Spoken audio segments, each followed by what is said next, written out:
하나님께서 오늘 우리에게 허락하신 말씀은 열왕기상 14장의 말씀입니다. 열왕기상 14장의 말씀 1절에서 20절까지만 봉독하도록 하겠습니다. 열왕기상 14장의 말씀입니다. 가능하신 분들 함께 합독하면 좋겠습니다. 그때에 여로보암의 아들 아비야가 병들어 누웠다. 여로보암이 자기 아내에게 말하였다. 변장을 하고 나서시오. 당신이 여로보암의 아내라는 것을 사람들이 알아차리지 못하도록 하고 실로로 가시오. 거기에는 아히야 예언자가 있어. 그가 바로 내게 이 백성을 다스리게 될 것이라고 말한 예언자요. 당신은 빵 10개와 과자 꿀 한 병을 들고 그에게로 가시오. 그리하면 그는 이 아이에게 어떤 일이 일어날 것인지를 당신에게 알려줄 것이요. 여로보암의 아내는 그와 같이 하고 실로로 가서 아히야의 집에 이르렀다. 아히야는 나이가 들어서 눈이 어두워졌으므로 사람을 잘 알아보지 못하였다. 주님께서 아히야에게 미리 말씀하셨다. 여로보암의 아내가 자기의 병든 이 아들의 일을 물으려고 네게로 올 것이다. 너는 그에게 내가 일러준 대로 말하여라.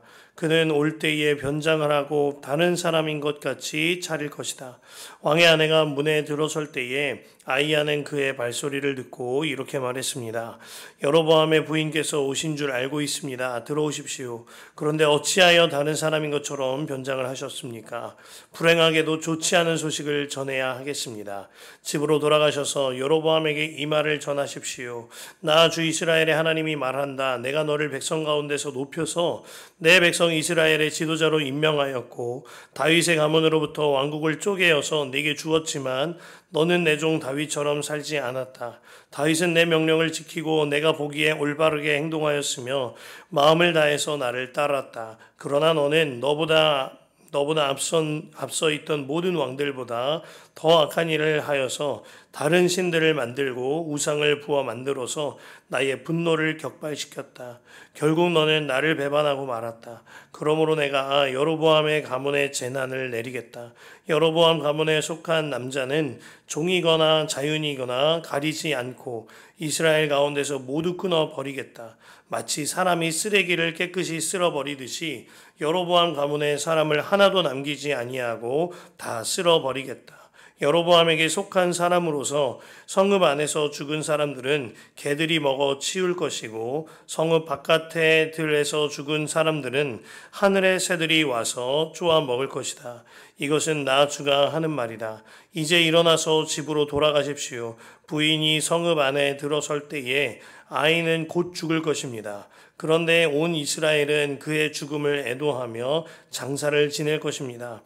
여로보암 가문에서는 그 아이만이 주 이스라엘의 하나님께서 보시기에 착하게 살았으므로 여로보암의 가문에 속한 사람 가운데서 그 아이만 제대로 무덤에 묻힐 수 있을 것입니다. 주님께서는 이스라엘을 다스릴 또 다른 한 왕을 세우실 터인데 그가 여로보암의 가문을 끊어버릴 것입니다. 이 일은 오늘 지금 이 순간에 일어날 것입니다. 주님께서는 이스라엘을 쳐서 물가의 갈대가 흔들리듯이 흔들리게 하실 것이며 그들이 아세라 목상을 만들어서 주님의 분노를 샀으므로 조상들에게 주신 이 좋은 땅에서부터 이스라엘을 뿌리째 뽑아내어서 유프라테스강 저쪽으로 흩으실 것입니다. 여로보암은 자기도 죄를 지었을 뿐만이 아니라 이스라엘까지 죄를 짓게 하였으므로 주님께서는 여로보암의 죄 때문에 이스라엘을 버리실 것입니다. 여로보암의 아내는 일어나서 그곳을 떠나 디르사로 돌아갔다. 그가 집 안으로 들어설 때에 그 아이가 죽었다. 온 이스라엘은 그를 장사 지내고 그의 죽음을 슬퍼하며 애곡하였다. 모든 것은 주님께서 그의 종 아히야 예언자를 시켜서 하신 말씀대로 되었다. 여로보암의 나머지 행적 곧 그가 전쟁을 어떻게 하고 또 나라를 어떻게 다스렸는가 하는 것은 이스라엘 왕 역대지략에 기록되어 있다.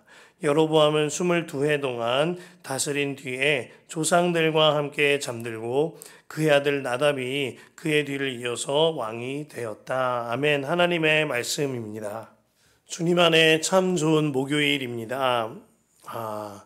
우리가 기도의 온도 여전히 함께하고 있거니와 무엇보다도 새벽에 주님만 바라보며 기도하는 일을 함께하고 있습니다. 정말 주님께로 초점이 맞춰지면 사무엘과 엘의 말과 같이 내가 기도를 쉬지 아니하게 되어지는 것 같습니다. 여러분, 기도는 주님과 함께하는 호흡입니다. 기도는 선택이 아닌 필수입니다. 주님만 바라보며 함께 기도하는 저와 여러분 되시길 축복합니다.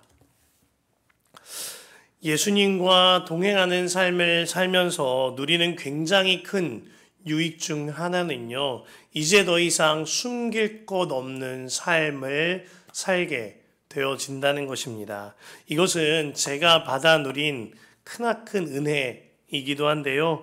예수님과 동행하는 삶을 시작하고 그 훈련을 이어나가면서 제 삶과 그리고 제 마음속에 달라진 것 중 하나가 이것입니다. 더 이상 은밀한 구석과 숨길 것 있는 구석이 사라졌다는 거예요. 밤마다 제 삶과 제 마음을 예수동행 일기의 나눔으로 인하여서 그로 인하여 은밀한 죄, 품지 말아야 할 마음, 그러한 생각이 사라짐을 고백하게 되는 것입니다. 저도 처음에는 이렇게 제 마음을 드러내고 제 삶을 드러내어 들춰내고 고백하는 일이 부담스럽게 여겨지기도 하였습니다. 내 일기를 누군가가 본다는 것이 누군가가 제 침실을 들여보는 것과 같은 그런 당황스러움이나 기분이 들었기도 했기 때문입니다. 그러나 주님께서는 저와 24시간 함께 계시지 않겠습니까? 이것이 믿어지면 더 이상 사람들 앞에서 숨기고 감추면서 은밀하게 살아갈 수가 없는 것입니다. 예수님께서 틀림없이 말씀하셨습니다. 마태복음 28장 마지막 구절에 내가 항상 너희와 함께 있으리라 하셨죠.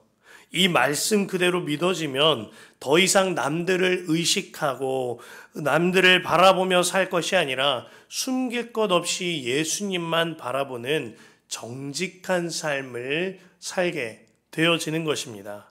또한 요한복음은 예수님께 대하여 예수님을 참 빛이라고 말씀하였습니다. 요한복음 1장 9절에 참 빛, 곧 세상에 와서 각 사람에게 비추는 빛이 있나니 라고 하였는데요. 이는 예수님을 영접하면 우리의 삶과 우리의 마음 속에 모든 어두움이 다 사라지게 된다는 뜻입니다. 마치 어둠 속에 숨겨져 있던 바퀴벌레들이 불이 확 비추면 다 떠나가게 되어지듯이 이 일이 빛 대신 예수님을 영접할 때 우리의 삶과 우리의 마음 속에 이루어지게 되는 것입니다. 본문에 여로보암 왕은요, 전혀 그렇게 살질 않았어요. 어떻게 해서든 숨기고 감추려고 하였습니다. 1절에서 3절 말씀이에요. 그때에 여로보암의 아들 아비야가 병들어 누웠다. 여로보암이 자기 아내에게 말하였다. 변장을 하고 나서시오. 당신이 여로보암의 아내라는 것을 사람들이 알아채지 못하도록 하고 실로로 가시오. 거기에는 아이야 예언자가 있어. 그가 바로 내게 이 백성을 다스리게 될 것이라고 말한 예언자요. 당신은 빵 10개와 과자 꿀 1병을 들고 그에게로 가시오. 그리하면 그는 이 아이에게 어떤 일이 일어날 것인지를 당신에게 알려줄 것이요 하였습니다. 여로보암의 아들 아비야가 병들었습니다. 여로보암은 직감적으로 깨달은 것 같아요. 이 병은 나의 자녀가 이렇게 된 것은 나의 죄로 인하여 하나님께서 징계하는 것이구나 라는 직감적인 느낌이 있었던 것 같습니다. 그러면은요, 본인이 즉각적으로 하나님께 무릎을 꿇어야 했습니다. 깨닫게 되었으면 본인이 직접 자신의 모든 죄를 들고 하나님 앞에 나아가 하나님 제가 이러이러한 죄를 지었습니다. 고백했어야만 했습니다. 그러나 그가 어떡하지요? 그의 잘못한 것 3가지를 말씀드립니다. 첫 번째, 본인 스스로가 아니라 자신의 아내를 주의 종에게로 보냅니다. 우리도 이럴 때 있지 않습니까? 하나님께서 나에게 기도 제목을 주셨는데, 나에게 기도할 만한 십자가를 허락하여 주셨는데, 그 기도 제목 내가 기도하지 않고 남들이 기도하도록 내버려 두는 경우는 없느냐는 말입니다. 두 번째로, 그것도 모자라 자신의 아내를 변장해서 숨기고 감추어서 보냅니다. 세 번째로, 하나님이 아닌 하나님의 사람에게 초라한 선물을 들려보내며 사람을 통해 하나님의 음성을 듣고자 하였습니다. 그가 잘못한 것 세 가지가 이렇게 정리될 수 있는 거죠. 한마디로 그는 끝까지 하나님을 대면하여 드러내고 고백함으로 돌이키는 삶 살지 아니하고, 끝까지 숨기고 감추며 회피하는 자의 삶을 살았던 거예요. 이것이 여로보암의 가장 큰 문제였던 겁니다. 여로보암은 끝까지 숨기고 감추며 하나님을 직접 대면하는 자리로 나아가질 않습니다. 이것이 그의 가장 큰 문제였습니다. 히브리서 12장 1절에 보면, 그러므로 이렇게 구름대와 같이 수많은 증인이 우리를 둘러싸고 있으니 우리도 갖가지 무거운 짐과 얽매는 죄를 벗어버리고 우리 앞에 놓인 다름질을 참으면서 달려갑시다 하였습니다. 이미 천군 천사와 함께 우리 주님께서 나와 함께 하시며 나를 둘러싸고 계십니다. 그러므로 우리는 이미 나와 함께 하시는 주님을 바라보며 그 믿음의 경주를 달려가야 하는 것이죠. 그러나 여로보암은 이 눈을요 꽉꽉 닫은 거예요. 그러니 주님 앞에서 숨길 수 있고 감출 수 있다고 생각하면서 주님을 직접 대면하여 내가 주님께 기도하는 것이 아니라 누군가를 보내게 되는 비참한 삶을 살게 된 겁니다. 제가 청년 사역을 감당할 때 한 번은 이제 21세가 된 이제 막 대학의 재미를 느끼는 한 청년과 신방을 한 일이 있습니다. 청년들 신방할 때에 제 마음대로 말하면 안 되기 때문에 그렇게 하지 않으려고 함께 매일마다 그날의 큐티 본문이나 새벽기도 말씀 본문을 함께 붙들고 말씀 기도한 뒤에 함께 신방을 이어갔었는데요. 그 청년에게도 마찬가지였습니다. 먼저 말씀을 묵상하고 나눔을 갖게 하였어요. 그 청년과 하나님 간의 1대1로 직면하는 시간이 있기를 바랬던 마음이었습니다. 그렇게 묵상을 하고 주님 주시는 마음을 나누는데 청년이 처음에는 나누기가 주저주저 하는 겁니다. 그러면서 이런 말을 해요. 말씀 중에 이런 두려움이 생겨요. 하나님이 저를 미워하시거나 하나님이 저를 너무 안 좋게 보시면 어떡하죠? 이런 이야기를 하는 겁니다. 그래서 그럴 리가 없다고, 그 마음을 주시는 분 틀림없이 주님이시고 메시지를 주시는 분 틀림없이 주님이시고 주님께서 두 팔 벌려 사랑하시고 변함없이 사랑하신다고 이렇게 청년을 권면하였습니다. 그러자 그가 나누는 것이 이것이었어요. 본인이 고등학교 시절에는 이른바 첫사랑을 만난 것처럼 참 열심히 신앙생활을 했다는 겁니다. 전도사님들도 목사님도 그리고 선생님들도 엄청 칭찬하면서 캠프에 나가면 가장 열심히 섬기고 가장 뜨겁게 기도하고 예배 생활도 가장 행복하게 했던 본인이라는 거예요. 그런데 본인이 대학에 가보니 세상 물정에 대학 생활이 너무너무 재밌더랍니다. 그로 인하여 처음에 술자리에 갈 때는 너무나도 두렵고 떨리는 마음이었는데 지금은 술이 좋고 술이 달다고 했어요.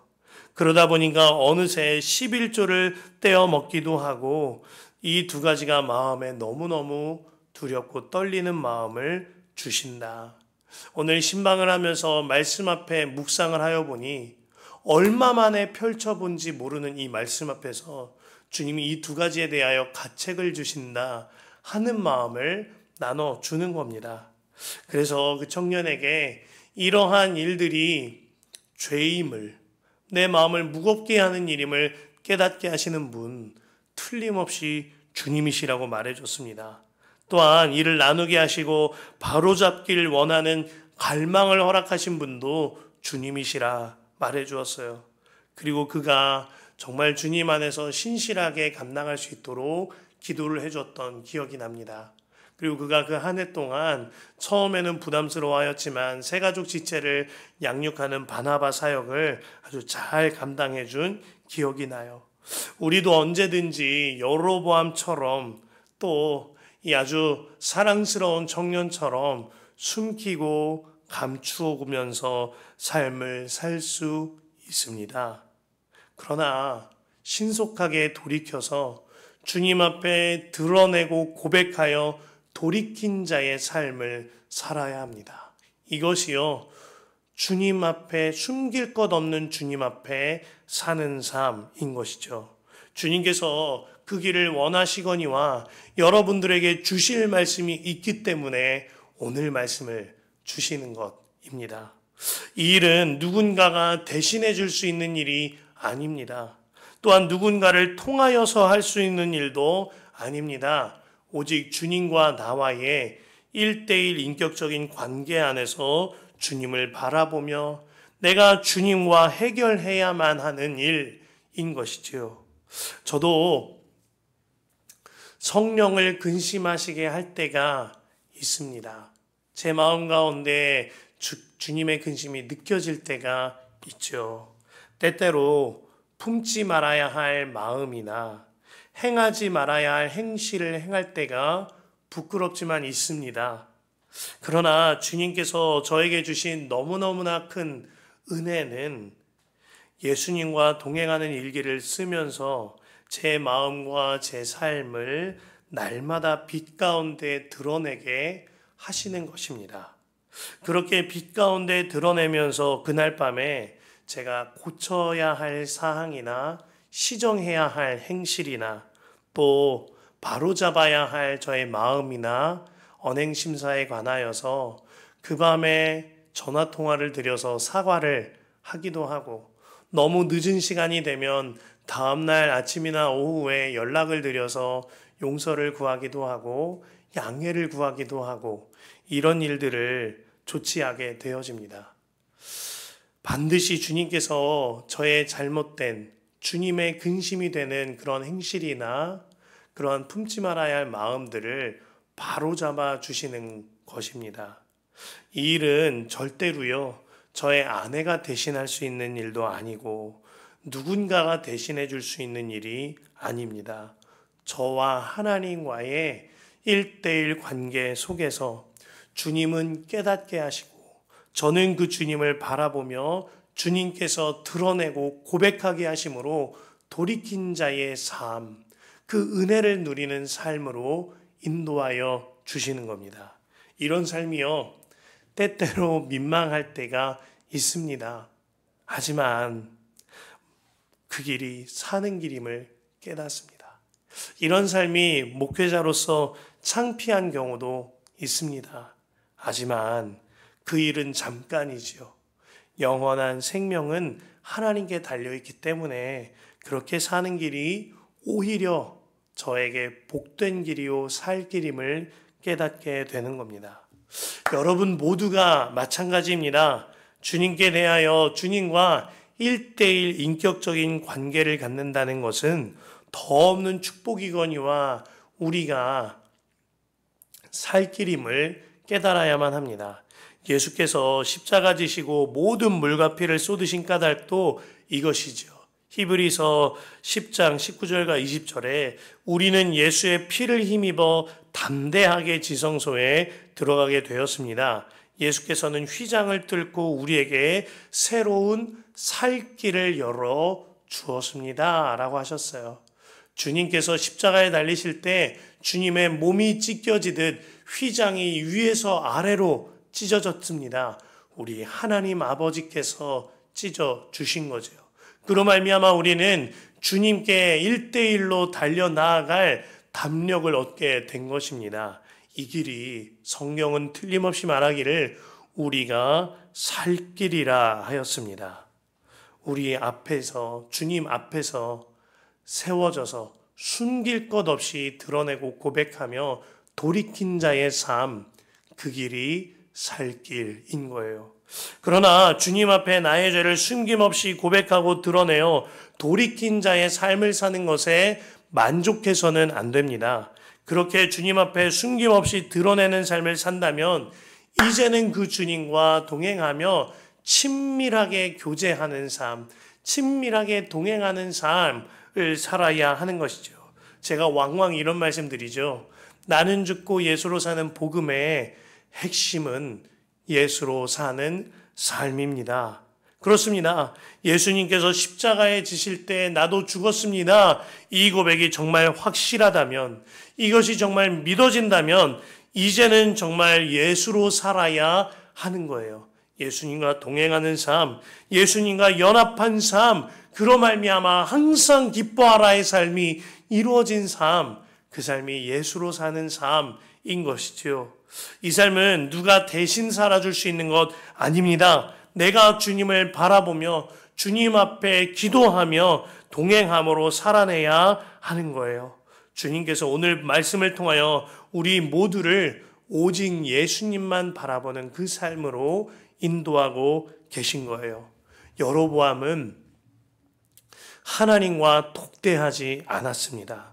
문제가 일어나도, 기도 제목이 생겨도 주님 앞에 독대하여 기도하지 않았다는 거예요. 뿐만 아니라 여로보암은 하나님의 뜻대로 살지도 않았습니다. 자신이 살아야 할 삶과 자신이 받아야 할 말씀을 아내를 대신 보내서 받았습니다. 그 아내가 예언자 아이야를 통하여 받은 말씀은 사랑하는 자녀가 죽을 거라는 말씀이었고, 정말 하나님께서는 그 말씀대로 유일하게 착하게 살았던 그 아이만 하나님의 품에 안기게 하시고 여로보암과 그에 속한 모두는 망하고 죽게 됩니다. 이 말씀을 들었을 때라도 여로보암이 만일 돌이켰다면, 이 말씀을 듣고라도 여로보암이 가슴을 치며 회개했다면, 그랬다면 죄 없는 이 아기는 주님 품에 안길 수 있겠지만, 그 축복을 얻을 수 있겠지만 남은 자들은 달라질 수 있지 않았겠습니까?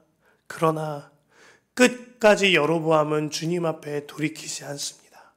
그러나 끝까지 여로보암은 주님 앞에 세워져서 주님과 직면하지 않습니다. 이것이 너무나도 마음 아픈 거예요. 저희 가정에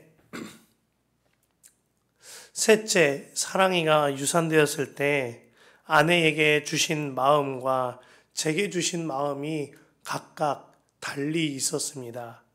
한참 시간이 지난 뒤에 아내가 주님께서 본인에게 주신 마음을 그 어둠 가운데 빛 가운데 교제하는 일을 가졌습니다. 아내가 솔직히 생명도 내가 가지고 싶은 시점에 내 뜻대로 가질 수 있다고 생각했다라는 고백을 해줬어요. 그리고 셋째가 태어나는 일에 관하여서 경제적으로 계산하는 정말 미안한 마음, 주님 앞에 죄송한 마음이 있었다라는 고백을 눈물을 흘리며 하여 주었습니다.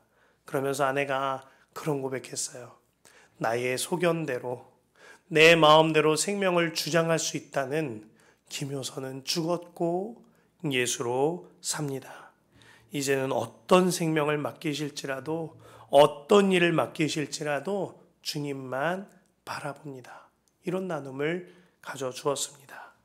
사랑하는 성도 여러분, 주님께서는 우리와 1대1로 인격적인 관계를 맺길 원하십니다. 더 이상 숨고 감추어서 피하는 것이 아니라 숨길 것 없는 주님 앞에 오롯이 세워지시기를 바랍니다.